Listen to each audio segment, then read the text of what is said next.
Hello tiny learners. Welcome back to Tiny Learners Corner YouTube channel. Fun learning for little minds. Also welcome to Telugu Varnamala YouTube short sub series.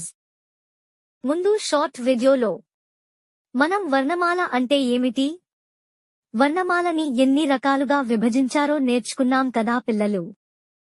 ఈ రోజు వీడియోలో మనం అచ్చులు అంటే ఏమిటి, అవి ఎన్ని మరియు అచ్చులు ఉదాహరణలు నేర్చుకుందాం. మీరు సిద్ధంగా ఉన్నారా పిల్లలు? నా వెంట మీరు చెప్పండి. అచ్చులు అంటే ఇతర అక్షరాల సహాయం లేకుండా స్వతంత్రంగా పలికే అక్షరాలు. అందుకే వీటిని స్వరములు, ప్రాణములు లేదా జీవాక్షరములు అని కూడా అంటారు. అచ్చులు మొత్తం 14 అక్షరాలు. అవేంటంటే అ, ఆ, ఇ,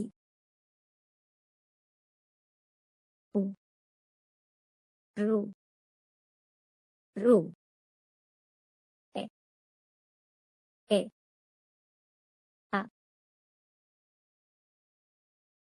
ఓ, ఔ.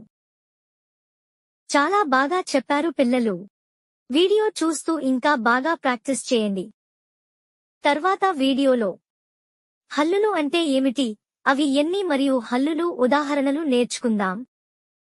Thanks for watching this video. Don't forget to like, share and subscribe to our channel. Tiny Learners Corner.